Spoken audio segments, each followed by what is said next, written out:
जय हिंद everyone, I welcome you all to awakening classes. I hope आप बच्चों की प्रिपरेशन बहुत अच्छे से चल रही होगी। देखो, स्पेशलाइजेशन पोर्शन हम कर रहे थे, 5 यूनिट तक हमने कंप्लीट कर लिया था। यूनिट 6 के भी ऑलमोस्ट टॉपिक जैसे पालना स्कीम, लाडली बेटी स्कीम है, हमारे पास ओल्ड एज पेंशन स्कीम थी, government and non government scheme भी मैक्सिमम कवर हो गई है। उसमें 2-3 टॉपिक बचते हैं, एक इंस्टीट्यूशनल केयर और एक चाइल्ड राइट और चाइल्ड एक्ट के रिलेटेड एक टॉपिक है। तो आज हम इसको चाइल्ड राइट और चाइल्ड एक्ट वाले टॉपिक को कंप्लीट करेंगे। मुझे ऐसा लगता है ये टॉपिक बहुत इंपॉर्टेंट है और एग्जाम में इसमें क्वेश्चन पूछे जाने की प्रोबेबिलिटी है, तो इस टॉपिक को आप ध्यान से समझेंगे। देखो, जो भी चाइल्ड रिलेटेड बॉडी है, स्टैट्यूटरी कमीशंस हैं या कोई एक्ट है, उसको आपने याद रखना है, कब आया, कब फोर्स में आया, यूनाइटेड नेशंस ने क्या दिया, इंडिया में कौन कौन से राइट्स हैं चाइल्ड के रिलेटेड, ये सारे आज के इस लेक्चर में हम कवर करेंगे। ठीक है, तो बिना टाइम वेस्ट के लेक्चर को स्टार्ट करते हैं। और बाकी भी लेक्चर प्लेलिस्ट में बड़े हुए हैं, सुपरवाइजर स्पेशलाइजेशन करके उस प्लेलिस्ट में जाके आप इन लेक्चर्स को देख सकते हैं। तो देखो, सबसे पहली बात हमें एक चीज देखनी है, that is United Nation Convention on the Right of the child. तो देखो, एक कन्वेंशन बेसिकली लिया गया था राइट ऑफ चाइल्ड के रिलेटेड, तो इसका नाम है United Nation Convention on the rights of the child. ये बेसिकली हमें फंडामेंटल राइट्स बताता है, चाइल्ड के जो फ्रॉम बर्थ कुछ फंडामेंटल राइट्स हैं, 4 फंडामेंटल राइट्स की बात करता है। अभी हम देखेंगे। सबसे पहले हम सीखते हैं कि United Nation Convention on the rights of the child कब आया, इसको किसने अडॉप्ट करा, इस चीज के बारे में देखेंगे। देखो, सबसे पहली बार इसको अडॉप्ट किया गया कब, 20 नवंबर 1989 में। कब अडॉप्ट किया गया? 20 नवंबर 1989। एक डेट याद रखनी है, 1989 में अडॉप्ट किया गया। किसने अडॉप्ट करा? यूनाइटेड नेशन की कन्वेंशन है, तो मैक्सिमम प्रोबेबिलिटी होती है कि यूनाइटेड नेशन जनरल असेंबली इसको अडॉप्ट करती है। ये क्या है? ये एक इंटरनेशनल एग्रीमेंट है चाइल्डहुड के रिलेटेड, मतलब चाइल्ड राइट्स के रिलेटेड एक इंटरनेशनल एग्रीमेंट है। ये चीज आपने याद रखनी है। क्या है ये? United Nation Convention on the rights of the child. कब अडॉप्ट हुआ?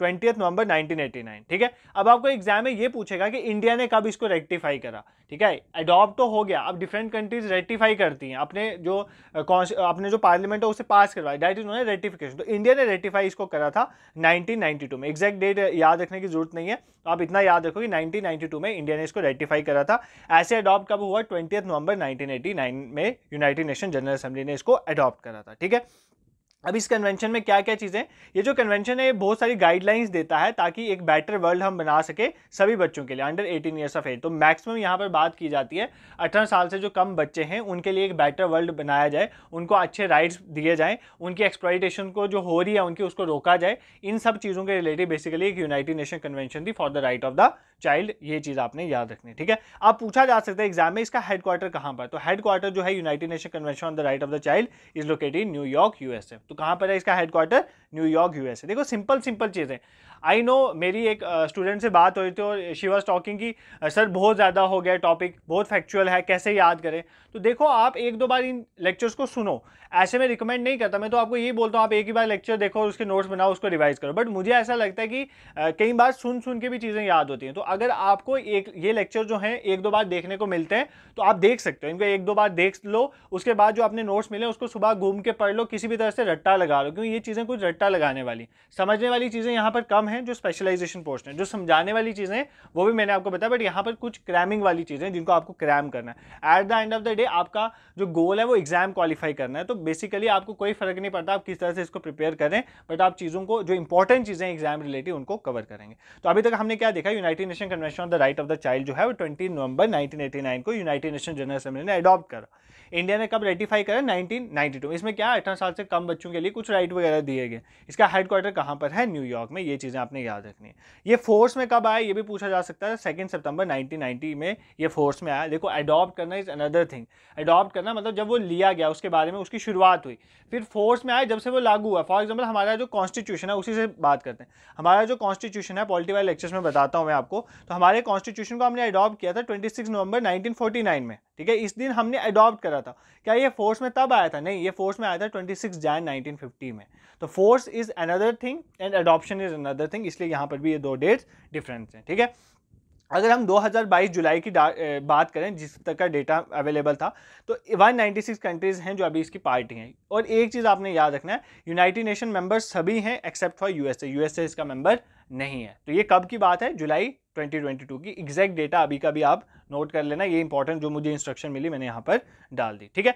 अब मैंने आपको बोला यहाँ पर जो United Nation Convention on the rights of the child है, यहाँ पर 4 राइट्स की बात की, 4 फंडामेंटल राइट्स जो है चाइल्ड की बर्थ से जो उसको मिलने चाहिए उसकी बात की गई। पहली बात, राइट टू सर्वाइवल, भाई उस चाइल्ड को जीने का हक है। राइट टू सर्वाइवल में क्या आ जाता है, जैसे हमने फंडामेंटल राइट्स पढ़े हैं ना, देखो मैंने आपको कल, अगर आप में से किसी बच्चे ने इंडियन कॉन्स्टिट्यूशन वाला एमसीक्यू कम रिवीजन सेशन नहीं देखा है उसको अभी देख लो, बहुत इंपॉर्टेंट टॉपिक्स हैं उसमें। मैंने फंडामेंटल राइट डीपीएस पे सभी रिवाइज करवाने की आपको कोशिश करी और बहुत अच्छा रिस्पॉन्स भी आया आपका।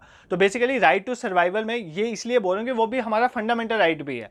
तो राइट टू सर्वाइवल में क्या चीज़ें आ जाती हैं, फॉर एग्जाम्पल जीने का हक है बच्चों को, अच्छी हेल्थ मिले उनको, अच्छी न्यूट्रिशन मिले, उनका नेम मिले, उनकी एक नेशनलिटी हो, ये सारा राइट टू सर्वाइवल के अंदर आता है, ठीक है। Second is right to development, ये याद कर लो, right to survival, right to development, right to protection, right to participation, ये 4 फंडामेंटल राइट्स बताए गए। कहाँ पर बताए गए, United Nation Convention on the Right of the child, ठीक है। डेवलपमेंट में क्या क्या चीजें आ जाती हैं, तो बच्चे की डेवलपमेंट के लिए उसको एजुकेशन केयर मिलनी चाहिए, उसको लीजर रिक्रिएशन मतलब इंजॉयमेंट वाली एक्टिविटीज मिलनी चाहिए, कल्चरल एक्टिविटीज मिलनी चाहिए, ये सारी उसकी डेवलपमेंट के अंदर आ जाएंगी, ये उसको हक है डेवलपमेंट का।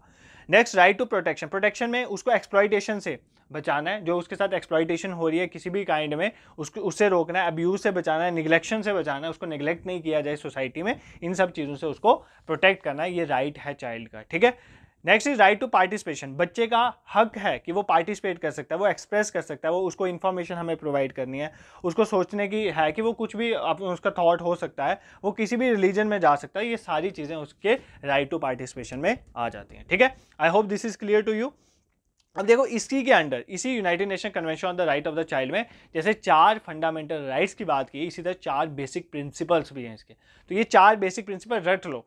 4 बेसिक प्रिंसिपल कौन से हैं, इसमें आर्टिकल 2 जो है इसी United Nation Convention on the Right of the Child में आर्टिकल 2 जो है ये बेसिक प्रिंसिपल का पार्ट है, किसके साथ डील करता है, नॉन डिस्क्रिमिनेशन, मतलब डिस्क्रिमिनेशन नहीं होनी चाहिए किसी भी काइंड की विद चाइल्ड, तो चाइल्ड के साथ किसी भी काइंड की डिस्क्रिमिनेशन नहीं होनी चाहिए, आर्टिकल 2 इसके साथ डील करता है। Article 3 best interest of the child, हमें कोई भी अगर पॉलिसी लानी है, कोई भी काम करना है, वो इस तरह से होना चाहिए कि वो चाइल्ड का बेस्ट इंटरेस्ट सर्व करे, तो चाइल्ड के इंटरेस्ट को सर्व करने वाली पॉलिसीज वगैरह फ्रेम होनी चाहिए, ये आर्टिकल 3 में बोला गया। आर्टिकल 6 ये भी बेसिक प्रिंसिपल का पार्ट है, ये है right to life, survival and development, ये तो अभी देखा ऊपर, सर्वाइवल डेवलपमेंट, ये सारा राइट टू किस में आता है, राइट टू चाइल्ड में आते हैं, तो right to life, right to survival and right to development, ये आर्टिकल 6 का पार्ट है, ये बेसिक प्रिंसिपल में आता है ऑफ चाइल्ड राइट, ठीक है। नेक्स्ट इज आर्टिकल 12, आर्टिकल 12 किसका, राइट टू बी हर्ड, मतलब उसको सुनना है, उसकी बातों को सुनना है, ठीक है, तो उसके समझना और उसके रिलेटेड काम करना, तो ये भी क्या है इसमें बेसिक प्रिंसिपल में इंक्लूड। तो 4 बेसिक प्रिंसिपल है, याद कर लो यार, 2 3 देखो यार, एक तो 2 याद कर लो, नॉन डिस्क्रिमिनेशन, ठीक है। 3 क्या है, best interest of the child, ठीक है, पहली बात उसमें कोई डिस्क्रिमिनेशन नहीं होगा, बच्चे के साथ कोई डिस्क्रिमिनेशन नहीं होगा, कोई भी पॉलिसी लानी है उसमें हमने क्या करना है, बच्चे का इंटरेस्ट जो है वो सर्व करना। अब इधर से याद कैसे करोगे, अब कौन सा है नेक्स्ट, 3 को 2 से मल्टीप्लाई, देखो पहला है 2, पहला है आर्टिकल 2, ठीक है, उसके बाद दूसरा कौन सा है 3, अब 3 को 2 से मल्टीप्लाई करो, 3 को 2 से मल्टीप्लाई, फिर आ गया आर्टिकल 6 को 2 से मल्टीप्लाई करो, आर्टिकल 12, इस तरह से याद कर लो। देखो ना, पहला है 2, अब नेक्स्ट आपने 2 से ही मल्टीप्लाई करना, 2 के बाद क्या आता है 3, तो 3 is the best interest of the child, अब 3 को 2 से मल्टीप्लाई करो, आर्टिकल 6 आ गया, right to life, survival and development, फिर आ गया 6 को 2 से मल्टीप्लाई करो, article 12, right to be heard, जिस मर्जी तरह से याद करो, at the end of the day आपको चीजें याद होनी चाहिए, दिस इज वेरी इंपॉर्टेंट, ठीक है। किस तरह से क्या ट्रिक बनाते हो, किस तरह से याद करो, आर्टिकल 2 है, 2 के बाद 3 आता है, 3 का मल्टीपल ले लो 2 का, तो 3 2 6, 6 2 12, तो ये आपके 4 बेसिक प्रिंसिपल वाले आर्टिकल आ जाते हैं। पहला नॉन डिस्क्रिमिनेशन, दूसरा आ गया best interest of the child serve होना चाहिए, तीसरा right to life, survival and development, and fourth one is right to be heard. ये अभी हम इंटरनेशनल लेवल पे बात करें, अभी इंडिया में तो मैं पहुंचा ही नहीं हूं, तो अभी इंडिया में भी आएंगे और इंडिया वाले बहुत इंपॉर्टेंट है, ठीक है। तो नेक्स्ट मूव करते हैं, दैट इज चाइल्ड प्रोटेक्शन। अब देखते हैं कि कौन कौन से चाइल्ड प्रोटेक्शन लॉज हैं इंपॉर्टेंट। देखो इसमें लास्ट वाला बहुत इंपॉर्टेंट है, पहले 2 भी आप देख लो। एक तो children pledging of labour act 1933 में, तो ये हमारी इंडिपेंडेंस से पहले का एक लॉ है, एक एक्ट है, क्या है, children pledging of labour act. This act prohibits the pledging of the labour of the children. देखो जो बच्चों को फॉल्स प्रोमिस करके उनको एज अ लेबर वर्क करवाया जाता है कि तुमको इतना ये देंगे, मतलब इतनी सैलरी देंगे काइंड ऑफ, जो नहीं मिलती है बाद में, तो बेसिकली उसके रिलेटेड ये एक्ट था, ये इसको रोकता है कि जो आपको बच्चों को प्लीज किया जाता है, उनको फॉल्स प्रोमिस किए जाते हैं काम करवाने के लिए, उसको रोकने के लिए ये एक्ट लाया गया था। इतना ही याद रखना क्योंकि ये एक्ट इतना इंपॉर्टेंट नहीं है। Next is immoral trafficking prevention act 1987, this is very important. Immoral trafficking मतलब जो बच्चों की ट्रैफिकिंग होती है उनको मतलब फॉर एग्जांपल चाइल्ड लेबर के लिए उनको किया जाता है, ठीक है, ट्रैफिकिंग की जाती है, और भी किसी एक्सप्लॉइटेशन सेक्सुअल एक्सप्लॉइटेशन के लिए की जाती है, इसको रोकने के लिए, ठीक है, stop trafficking in young person both boys and girl के लिए ये इमोरल ट्रैफिकिंग प्रिवेंशन एक्ट है। देखो यहाँ पर आपको एग्जाम में ये भी बोल सकते हैं कि सिर्फ गर्ल के लिए नहीं, ये girl as well as boy child दोनों के लिए। तो इमोरल ट्रैफिक प्रिवेंशन एक्ट कब आया था? 1987 में। ये भी चाइल्ड राइट के रिलेटेड है, चाइल्ड के रिलेटेड, इसलिए आपने याद रखना। Next and the most important, इसमें एग्जाम में पूछे जाने की प्रोबेबिलिटी, देखो ये क्या एक्ट है? एक एक्ट है, ध्यान से सुनना। एक्ट क्या है? Child labour prohibition and regulation act. कौन सा एक्ट है? Child labour prohibition and regulation act. कब आया? 1986 में। एक स्टोरी की तरह इसको सुनना। एक एक्ट आया child labour prohibition and regulation act 1986। इसमें क्या बोला गया? ये एक्ट रोकता है चिल्ड्रन की engagement in certain kind of employment. मतलब हम बच्चों को कुछ ऐसी एम्प्लॉयमेंट है जहां पर काम नहीं करवा सकते। फॉर एग्जाम्पल कोई एक ऐसी माइन है, तो माइन के अंदर बच्चों को काम नहीं ना करवा सकते। कोई हैजार्डस केमिकल्स वाली फैक्ट्री है, तो वहां पर भी बच्चों को काम नहीं करवाना है। तो ये बेसिकली ये एक्ट उसी चीज को रोकता है। ये एक्ट प्रोहिबिट करता है, ध्यान से देखो, this act prohibits children engagement, children की engagement certain kind of employment and regulate the condition of work of the children certain other employment. दोनों काम करता है ना यार, प्रोहिबिशन भी है, रेगुलेशन भी है। प्रोहिबिशन भी है, रेगुलेट। प्रोहिबिशन मतलब रोक रहा है। रोक किस में रहा है? कि बच्चों को ऐसे काम में नहीं जाने देना जहां पर कोई भी हजार्डस चीज हो या माइनिंग वगैरह वाली एक्टिविटीज। तो इसका मतलब ये आ गया इसका प्रोहिबिशन वाला पार्ट। दूसरा, अगर उसको छोड़ के कहीं और बच्चे काम करें तो उनको रेगुलेट भी करना है। रेगुलेट करने का मतलब है कि बच्चों को अगर कहीं पे काम करा, ऑल्दो वो हैजार्डस नहीं है बट फिर भी उनके राइट्स प्रोटेक्ट रहे, तो रेगुलेशन का काम भी इसमें इंक्लूडेड है। तो दोनों काम इंक्लूड है। प्रोहिबिशन भी है, मतलब रोकना बच्चों को कि हैजार्डस किसी जगह में उनको ऑक्यूपेशन में काम नहीं करवाया जाए, और उनकी रेगुलेशन करना, ये दोनों ही child prohibition and regulation act के अंदर आते थे 1986 में। बट इसमें कुछ फ्लॉज थे। इसको दूर करने के लिए हमने 2016 में इसमें अमेंडमेंट करी। This amendment is very important, ठीक है। तो 2016 में क्या अमेंडमेंट की गई? इसी बेसिकली 1986 के एक्ट को अमेंड किया गया। सबसे पहली बात, इसका नाम चेंज किया गया। इसका नाम क्या रखा गया? Child and adolescent prohibition and regulation act. देखो यहाँ पर एक वर्ड ऐड कर दिया, एडोलसेंट। क्या वर्ड ऐड कर दिया? एडोलसेंट। एडोलसेंट जनरली कौन से होते हैं? 14 से 18 वाले, ये एज होती है ना एडोलसेंट की। तो बेसिकली आपने याद रखना है कि एक तो 2016 में क्या किया गया, 1986 वाला जो एक्ट था जिसका नाम था child prohibition and regulation act, child labour prohibition and regulation act, इसका नाम चेंज करके child and adolescent prohibition and regulation act किया गया, ठीक है। पहली बात ये। अब इसमें और क्या बोला गया? पहले ये बोला गया, देखो जो 1986 वाला एक्ट था उसमें ये बोला गया था कि बेसिकली जो बच्चे हैं उनको कुछ ऐसे काम हैं जिनमें नहीं हम एम्प्लॉय कर सकते, ठीक है, उसमें ये बोला गया था। बट 2016 वाले एक्ट में ये बोला गया कि जो बच्चा 14 साल से छोटा है ना, उसको किसी भी काम पे आप नहीं लगा सकते। 14 साल से छोटे बच्चे को आप किसी भी ऑक्यूपेशन में काम नहीं करवा, चाहे वो नॉन हैजार्डस हो, मतलब वहां पर केमिकल्स रिलीज नहीं होते, उस पर भी आप काम नहीं करवा सकते। तो ये चीज याद रखना। जो 1986 वाला एक्ट था ना, उसमें यह बोला गया था कि बच्चों को कुछ ऐसे काम हैं, जैसे फॉर एग्जाम्पल हैजार्डस काम है, वो कितने काम बोले गए थे उसमें? 18 ऑक्यूपेशन थी। ऐसे 18 काम थे जिसमें यह बोला गया था कि बच्चों को नहीं जाने देना है इन कामों में। बच्चों में जैसे माइनिंग वाला काम हो गया, जैसे हैजार्डस केमिकल्स वाले जो भी, इनमें नहीं जाने देना बच्चों को। तो ये बेसिकली पहले बोला गया 1986। बट 2016 में ये बोला गया कि ध्यान से सुनो इस चीज को, 14 साल से कम वाला बच्चा है उसको किसी भी काम में नहीं जाने देना है। ये 18 वाली बात ही खत्म कर दी उन्होंने, ठीक है। तो ये चीज आपने यहाँ, और फिर एक और चीज बोलेगी, एडोलसेंट, यहाँ पे वर्ड इसलिए ऐड हुआ, एक चीज बोलेगी कि जो एडोलसेंट है, मतलब 14 से 18 साल वाले हैं, इनको काम करवाया जा सकता है बट इनको हैजार्डस काम में नहीं लेके जाना है। तो ये दो चीजें आपने याद रखनी है, ठीक है। इसमें कंफ्यूजन नहीं करना भाई, अभी क्लियर कर देता हूँ, कंफ्यूजन दिमाग में लेके मत जाना। ये टॉपिक ऐसा है, ये चीज ऐसी है, एग्जाम में कंफ्यूजन से मार्क्स आपके कट सकते हैं, और मैं बिल्कुल नहीं चाहता आपका आधा मार्क्स पे कटे, ठीक है। आधा तो नहीं कटेगा, कटेगा तो एक ही कटेगा। ध्यान से सुनो, देखो 1986 में एक्ट आया, ठीक है, child labour prohibition and regulation act. इसमें यह बोला गया कि बच्चे को कुछ ऐसी ऑक्यूपेशन, 18 ऑक्यूपेशन ऐसी बताई गई कि जिसमें बच्चे नहीं काम कर सकते। ये हार्मफुल ऑक्यूपेशन थी जहां पर बच्चों को नुकसान हो सकता था, ठीक है। जब 2016 में हमने अमेंडमेंट की तो हमने ये बोला भाई ऐसी कोई इशू नहीं है, कोई 18 ऑक्यूपेशन नहीं है, 14 साल से कम वाले किसी भी बच्चे को आप काम नहीं करवा सकते। 14 साल से कम वाले बच्चे को किसी भी फैक्ट्री में काम नहीं करवा सकते, चाहे वो इन 18 में नहीं आती है, उसमें भी काम नहीं करवा सकते। बट यहां पर एक और चीज बोलेगी कि 14 से जो 18 साल का बच्चा जो एडोलसेंट है उसको आप काम करवा सकते हो, बट कुछ ऐसी ऑक्यूपेशन है जहाँ पर उसको काम नहीं करवा सकते, वो ऐसी ऑक्यूपेशन होंगे जो हजार्डस हैं, वो गवर्नमेंट बता देगी इस एक्ट के थ्रू, ठीक है। तो इतना आपने याद रखना, वो कौन कौन सी है ये याद रखने की जरूरत नहीं है। माइनिंग वाइनिग होगी और भी हजार्डस चीज़ें होंगी, बस इतना ही याद रखना है, केमिकल्स वाली इंडस्ट्रीज होंगी, ठीक है। आई होप अब आपको समझ, अभी भी नहीं समझ आया तो रिवाइंड करो, वापस देख लो, कमेंट सेक्शन में पूछ लेना, वापस बता दूंगा आपको नेक्स्ट लेक्चर में किसी, ठीक है। अब चाइल्ड राइट रिलेटेड कुछ प्रोग्राम चलते हैं इंडिया में, इनके बारे में भी आपको जानना जरूरी है। चाइल्ड राइट्स के रिलेटेड प्रोग्राम अभी आप समझ लो, ये सारा डेटा एक बार लास्ट में रिवाइज करवा दूंगा। तो देखो एक स्कीम है इंटीग्रेटेड चाइल्ड प्रोटेक्शन स्कीम, तो ये एक इंटीग्रेटेड चाइल्ड प्रोटेक्शन स्कीम आई। पहली बात, ये किसके, एक चाइल्ड रिलेटेड प्रोग्राम है, ये किस कैसी स्कीम है, सेंट्रली स्पॉन्सर्ड स्कीम है। अब ये मत पूछना सेंट्रली स्पॉन्सर्ड स्कीम क्या होती है, 1000 बार बताया। सेंट्रल सेक्टर स्कीम वो स्कीमें होती है जिसमें सारा पैसा सेंट्रल गवर्नमेंट होती है, सेंट्रल स्पॉन्सर स्कीम वो स्कीमें होती है जिसमें पैसा सेंट्रल गवर्नमेंट भी देती है और स्टेट गवर्नमेंट भी देती है। अब इंटीग्रेटेड चाइल्ड प्रोटेक्शन स्कीम, सबसे पहली बात एग्जाम में पूछा जा रहा है, ये किसके रिलेटेड है, तो चाइल्ड प्रोटेक्शन मतलब चाइल्ड के राइट्स के रिलेटेड और उसके प्रोटेक्शन के रिलेटेड है। कौन सी स्कीम है, सेंट्रली स्पॉन्सर स्कीम है। कौन सी मिनिस्ट्री के अंदर आती है, ministry of women and child development के। कब लॉन्च हुई थी, 2009-10 में लॉन्च हुई थी। बस इतनी चीजें आपने याद रखनी है। अब दो इंपॉर्टेंट यहाँ पर स्कीमें हैं जो एग्जाम में पूछी जाती है।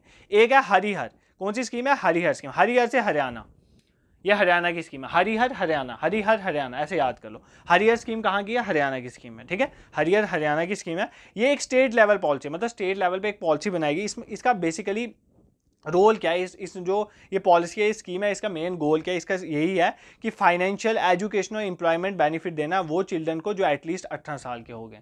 तो 18 साल या उससे ज़्यादा वाले जो एटलीस्ट 18 साल के बच्चे हैं, उनको क्या करना है, हमें financial, education as well as employment benefit देना है। ये कौन सी स्कीम है, हरिहर स्कीम कहाँ की है, हरियाणा की, ठीक है। ये बेसिकली किसके लिए है, बेनिफिट मिले ताकि जो अबेंडेंट और सरेंडर, जिनको बच्चे छोड़ जाते हैं ना, जो बच्चे पेरेंट, उनको चाहे फाइनेंशियल, एजुकेशन और ये चीज़ें सपोर्ट दी जाए, उसके लिए हरियाणा गवर्नमेंट ने एक स्कीम लाई है, दैट इज नोन है हरिहर स्कीम, ठीक है। कोई यहां पर प्रॉब्लम नहीं है। Next is Ujjwala scheme. देखो उज्ज्वला स्कीम, कंफ्यूजन नहीं रखना, उज्ज्वला स्कीम दो स्कीम है, उज्ज्वला स्कीम दो थी। एक तो उज्ज्वला स्कीम जो है ministry of new and renewable energy के, जिसमें सिलेंडर मिलते हैं ना बीपीएल वालों को, वुमेन्स को, तो वो भी उज्ज्वला स्कीम है। बट यहाँ पर वो उसकी बात नहीं कर रहा। यहाँ पर उज्ज्वला स्कीम लॉन्च हुई थी 2007 में। कब लॉन्च हुई थी, 2007 में। ये इसका काम क्या था, end to trafficking of children and women. तो जो बच्चों की और जो वुमेन की ट्रैफिकिंग हो रही है, इलीगल ट्रेड हो रहा है, उसको रोकना, सेक्सुअल एक्सप्लॉयटेशन या काम करवाने के लिए जिस भी तरह से, उसको रोकने के लिए उज्ज्वला स्कीम है, ठीक है। ये चीज़ आपने याद रखना है। इसका काम है prevent, rescue, rehabilitate, reintegrate and repatriate victim trafficked for commercial sexual exploitation. तो सेक्सुअल एक्सप्लॉयटेशन के लिए जो इलीगल ट्रेड किया जा रहा है बच्चों का और वुमेन का, उसको रोकना, उन बच्चों और वुमेन को रेस्क्यू करना, उनको रिहेबिलिटेट करना, ये सारा काम किसके अंदर आता है, उज्ज्वला स्कीम के अंदर, ठीक है। I hope this is clear to you. हरियर स्कीम हरियाणा की, उज्ज्वला स्कीम इंडियन गवर्नमेंट की है। ये किसी स्टेट के साथ एसोसिएटेड नहीं है। एंड ट्रैफिकिंग को रोकने के लिए 2017 में स्टार्ट हुई। उज्ज्वला स्कीम को कंफ्यूज मत कर देना, एक और उज्ज्वला स्कीम है जिसमें सिलेंडर्स मिलते हैं, तो दोनों का नाम उज्ज्वला स्कीम ही है, ठीक है। ये भी क्लियर है। Next and most important thing, एक नेशनल कमीशन है फॉर प्रोटेक्शन ऑफ चाइल्ड, ये बहुत इंपॉर्टेंट है। हमारे इंडिया लेवल में अगर कोई चाइल्ड राइट को प्रोटेक्ट करने के लिए कमीशन है, that is known as national commission, NCPCR. NCPCR रट लो, एनसीपीसीआर की फुल फॉर्म ही पूछ सकता है एग्जाम में। NCPCR stand for National Commission for Protection of Child Rights, ठीक है। सबसे पहली बात, कोई भी कमीशन हो आपको पूछा जाता है कि ये कौन सी बॉडी है, कॉन्स्टिट्यूशनल बॉडी है, स्टैट्यूटरी बॉडी है, नॉन कॉन्स्टिट्यूशनल। पहली बात तो ये स्टैट्यूटरी बॉडी है। स्टैट्यूटरी बॉडीज बहुत बार बता चुका हूँ ऑलरेडी। स्टैट्यूटरी बॉडीज वो बॉडीज होती हैं जो पार्लियामेंट के एक्ट से बने, इसका मतलब ये भी किसी एक्ट से बनी है। तो कौन से एक्ट से बनी है, that act is known as Commission for Protection of Child Right Act. ये एक्ट कब आया था, 2005 में। तो कौन से एक स्टैट्यूटरी बॉडी है, एक्ट से बनी है, कौन से एक्ट से बनी है, commission for Protection of Child Right act. क्या स्कीम, क्या कमीशन का नाम है, national Commission for Protection of Child right, NCPCR. NCPCR ऐसे करके याद कर लो, ठीक है। ये किसके अंदर आती है, ये ministry of women and child development के अंदर आती है। किसके अंदर आती है, ministry of women and child development के अंदर आती है। तो ये कब से ऑपरेशन है, 2007 से, 5 मार्च 2007 से ये ऑपरेशन है। देखो पीडीएफ की टेंशन मत लो, इसको आप पेन डाउन मत करो, इस लेक्चर को जॉट डाउन मत करो, क्योंकि इसकी पीडीएफ एज सच में टेलीग्राम पे शेयर कर दूंगा ना। जब टॉपिक कंप्लीट हो जाएगा, पूरे चैप्टर की पीडीएफ बना के हम शेयर कर देते हैं, तो इसकी भी शेयर हो जाएगी। तो इसमें कुछ इतना लिखने वाला नहीं है, सभी एस्पेक्ट इसका कवर कर। बट एक दो चीज़ें नहीं लिखवाई थी, जैसे गवर्नमेंट ऑफ इंडिया ने कब रेटिफाई करा, 1992 में। किसने लाया था, जो जैसे United Nation convention for the Right of the child, वो किसने लाया था, यूनाइटेड नेशन जनरल असेंबली ने अडॉप्ट किया। ये कुछ चीज़ें लिख लेना, अदरवाइज बाकी सारा यहाँ पर इंक्लूडेड है, ठीक है। अब इस कमीशन का क्या काम है, देखो national Commission for Protection of Child right का काम है कि जितनी भी गवर्नमेंट पॉलिसीज बनाती है, कोई लॉज बनाती है, कोई प्रोग्राम लाती है, एडमिनिस्ट्रेटिव मैकेनिज्म लाती है, वो इस तरह से बनाने हैं कि चाइल्ड राइट को वो प्रमोट करें। मतलब चाइल्ड राइट के साथ वो फिट बैठे, ऐसे लॉज ऐसी पॉलिसीज हमें लानी है, ये काम national Commission for Protection of Child right देखता है, ठीक है।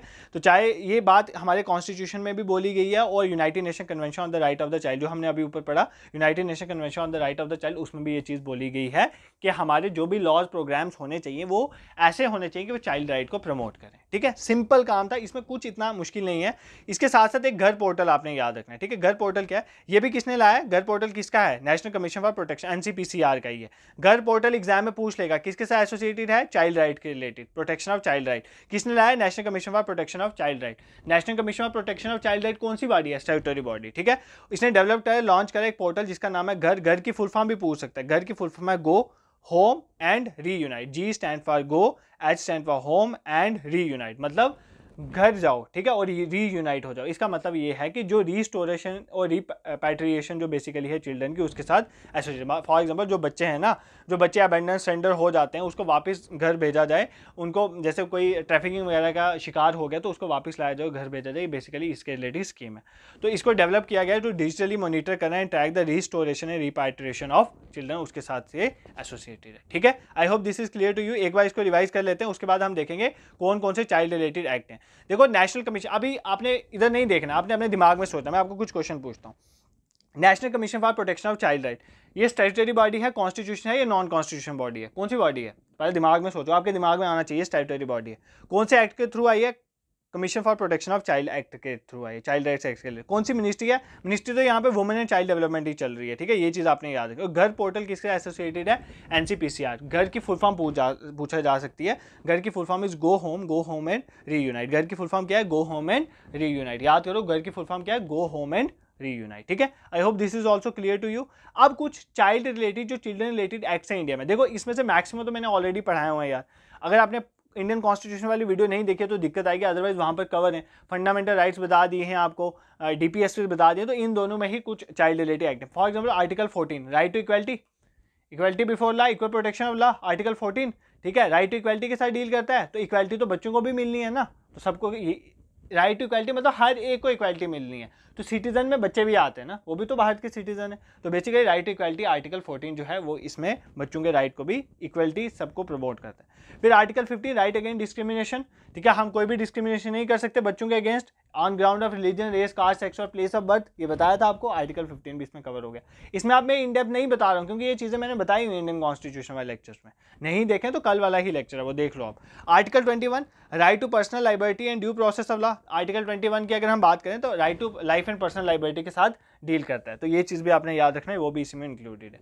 नेक्स्ट इज आर्टिकल 23, आर्टिकल 23 किसके साथ डील करता है, ये जो ह्यूमन ट्रैफिकिंग वगैरह बच्चों की हो रही है, बॉन्डेड लेबर है, इसको रोकने के, तो ये भी चाइल्ड राइट के रिलेटेड है, बच्चों की जो है वो ट्रैफिकिंग वगैरह ना हो उसके रिलेटेड है। फिर आर्टिकल 29 हमने देखा था माइनॉरिटीज़ के राइट को प्रोटेक्ट करना, तो माइनॉरिटीज़ में बच्चे भी इंक्लूडेड हैं, ठीक है, तो उनके राइट को प्रोटेक्ट करना। नेक्स्ट इज आर्टिकल 46 जो है वो भी डील करता है कि weaker section of the people हैं, उनके राइट को जो है प्रोटेक्ट करना, ताकि उनके साथ कोई भी सोशल इनजस्टिस ना हो सके और कोई भी एक्सप्लॉइटेशन ना हो सके। तो article 46 not very important, article 46 पर ऊपर वाले इंपॉर्टेंट है, ठीक है।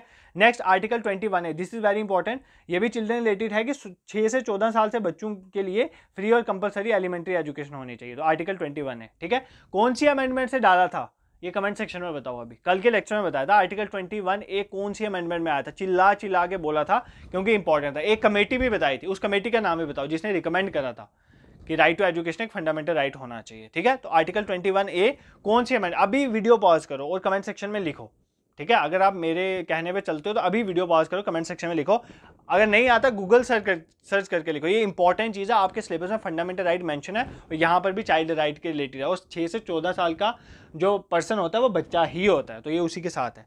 तो right to free and compulsory elementary education सबके लिए होनी चाहिए, 6 से 14 साल के बच्चों के लिए, आर्टिकल 21 है, this is also a fundamental right related to child. Article 24 right to be protected from any hazardous employment नहीं होनी चाहिए 14 साल तक, तो ये उसके साथ डील करता है, ये हमने उसमें भी देखा अभी ना, जो चाइल्ड लेबर प्रोहिबिशन एंड जो एक्ट था, प्रोहिबिशन एंड रेगुलेशन एक्ट, ठीक है, जिसमें एडोलसेंट भी इंक्लूड थे। फिर आर्टिकल 39 ये basically directive principle state policy में, उसमें ई पार्ट में ये लिखा गया है कि राइट है बच्चों को प्रोटेक्ट करना from being abused and forced by economic necessity to enter occupation unsuited to their age and strength, मतलब ऐसी किसी एम्प्लॉयमेंट में बच्चा ना चला जाए जो उसके लिए अनसूटेड हो, ठीक है, उसकी इकोनॉमिक कैपेसिटी से बाहर। तो ऐसा आर्टिकल 39E में बताया गया। 39F में भी यही चीज़ें बोली गई कि इक्वल अपॉर्चुनिटीज और फैसिलिटीज होनी चाहिए। ये आप PDF शेयर कर लूँगा, देख लेना, सेम चीज़ें बार बार रिपीट हो रही हैं। आर्टिकल 45 भी सेम है, right to early childhood care. तो बच्चे की अर्ली चाइल्डहुड केयर का राइट उसको मिला गया, and education to all children until they complete the age of 6 year. तो 45 भी बेसिकली चाइल्ड की एजुकेशन के रिलेटेड है। Article 21A compulsory elementary education 6 से 14 साल तक बच्चे, कब कौन सी अमेंडमेंट के थ्रू ऐड हुआ था, ये आपने मुझे कमेंट सेक्शन में बताना है, ठीक है। ये आपके टेस्ट शेड्यूल था, सुपरवाइजर का जो सेक्शनल टेस्ट था उसका शेड्यूल था स्पेशलाइजेशन पोर्शन का। इसको डेट को छोड़ो, अब डेट तो निकल गई है आपकी, बट ये वेबसाइट में पड़े हुए हैं किस तरह से इनरोल करना है। मॉक टेस्ट इनरोलमेंट वाली एक वीडियो पड़ी हुई है, उसको देख लो, आपको पता चल जाएगा। अभी मैं आपको रिवाइज करवाता हूँ आज का लेक्चर, पहले ध्यान से सुनो। तो आपने उसमें सेक्शनल टेस्ट को इनरोल करना है, हर यूनिट को पहले पढ़ो और उसका टेस्ट दो। इससे क्या होगा, आपको पता चलेगा कि एक तो आपको क्वेश्चन नहीं मिलेंगे प्रैक्टिस करने में, एक तो आपको एग्जाम वाला फील आएगा, और दूसरा यह है कि आपको पता चलेगा कि कैसे कैसे एग्जाम में क्वेश्चन फ्रेम हो सकते हैं। यहाँ पर तो मैं MCQ फॉर्मेट में लाता ही हूँ, बट ये क्वेश्चन वहाँ पर नहीं आएंगे, क्वेश्चन चेंज है और इंपॉर्टेंट क्वेश्चन है, तो आप सेक्शनल टेस्ट में इनरोल कर सकते हो। प्राइस मिनिमल है यार, आप देख लोगे, खुद इनरोल कर लोगे, ठीक है। तो I hope this is clear to you. एक बार वो रिवाइज कर लेते हैं। PDF के लिए टेलीग्राम ग्रुप को जरूर ज्वाइन कर लेना, ठीक है। आज हमने क्या क्या देखा, सबसे पहले हमने बात करी United Nation Convention on the Right of the child. 1989 में United nation general assembly adopt किया, इंडिया रेटिफाई किया 1992 में। फास्ट रिकैप करेंगे, ठीक है। ये बच्चों के राइट के लिए, इसका हेडक्वार्टर कहाँ पर है, न्यूयॉर्क में। कहाँ पर है हेडक्वार्टर, USA इसका मेंबर नहीं है। इसमें 4 फंडामेंटल राइट की बात की है, right to survival, right to development, right to protection, right to participation. एक तो सर्वाइवल होना चाहिए बच्चे का, उसकी डेवलपमेंट होनी चाहिए, वो पार्टिसिपेट करे और उसको प्रोटेक्ट करना, ये 4 राइट की बात होगी। 4 बेसिक प्रिंसिपल हैं। आर्टिकल 2 कोई डिस्क्रिमिनेशन नहीं होनी चाहिए, 2 के बाद 3 आएगा, फिर 3 × 2 6, 6 × 2 12। तो ये हमारे पास 4 आर्टिकल हैं। एक है नॉन डिस्क्रिमिनेशन, एक तो बेस्ट इंटरेस्ट ऑफ चाइल्ड को सर्व करना, दूसरा right to life survival and development, and right to be heard, ठीक है। उसके बाद चाइल्ड प्रोटेक्शन ला, पहला is not very important, but देख लेना, प्लेजिंग नहीं होनी चाहिए बच्चों की। दूसरा इमोरल ट्रैफिकिंग और प्रिवेंशन के लिए है, जो बच्चों की ट्रैफिकिंग वगैरह होती है उसको रोकने के लिए। फिर child labour prohibition regulation act 1986 में आया था, उसमें कुछ हैजार्डस एरिया में उनको एम्प्लॉय नहीं करना था, बाकी कर सकते हैं। बट जब इसकी अमेंडमेंट हुई 2016 में, उसमें बोला गया 14 साल से बच्चे को कहीं भी एम्प्लॉय नहीं कर सकते, और 14 साल से 18 साल वाले को हैजार्डस में एम्प्लॉय नहीं कर सकते। ये 2 चीज़ें आपने यहाँ पर याद रखनी है। और कौन से प्रोग्राम चले, integrated child protection scheme centrally sponsored scheme है, याद रखना, minister women and child development के अंदर आती है। हरिहर स्कीम जो है हरियाणा की है, ये याद कर लेना, ये भी बच्चों के रिलेटेड है, फाइनेंशियल एजुकेशन सपोर्ट उनको प्रोवाइड करना जो सेंडो अबंडेंट चिल्ड्रन है। नेक्स्ट उज्ज्वला स्कीम, इसको minister of new and renewable energy के साथ कंफ्यूज नहीं करना। उज्ज्वला स्कीम जो है ये बेसिकली ट्रैफिकिंग और चाइल्ड एंड वुमेन को रोकने के लिए स्कीम जो है वो लॉन्च की गई थी, ठीक है। उसके बाद सबसे इंपॉर्टेंट है, इंडिया में एक कमीशन है for Protection of Child right, NCPCR याद कर लो, ठीक है। तो ये एक स्टैट्यूटरी बॉडी है, commission for Protection of Child right 2005 उसके अंदर आती है, minister women and child development के अंदर काम करती है, 2007 में आई थी, ठीक है। तो चाइल्ड राइट्स को प्रोटेक्ट करने के लिए इसी के अंदर घर पोर्टल आता है। घर पोर्टल की फुल फॉर्म घर की पूछ सकता है, go home and reunite, go home and reunite, ठीक है। कौन कौन से इंपॉर्टेंट एक्ट्स हैं ये ऑलरेडी मैंने आपको बता दिए, तो इसको भी एक बार देख लें। This is it for today. I hope आपको लेक्चर पसंद आएगा। अगर आपको लेक्चर पसंद आ रहा है तो कमेंट सेक्शन में कुछ लिखा करो, हमें भी मोटिवेशन मिलती है ना कि आपको समझ भी आ रहा नहीं। और दूसरा यार, अपने फ्रेंड्स वगैरह को शेयर करो। देखो मैं ऐसे एडवर्टीजमेंट वगैरह नहीं करता हूँ, आपको भी पता है, बट डू शेयर ना, आपका भी कुछ रिस्पॉन्सिबिलिटी मिलती है टुवर्ड्स योर टीचर, तो इतनी रिस्पॉन्सिबिलिटी है, do share is with your friends also जो भी प्रिपेयर करें इस एग्जाम के लिए, ताकि हमें भी यार कुछ बूस्ट मिले, ठीक है। This is it for today. Telegram group को जरूर ज्वाइन करना, लिंक वगैरह डिस्क्रिप्शन में डाल दूंगा, वहाँ पे PDF वगैरह शेयर हो जाएगी। Thank you so much for watching.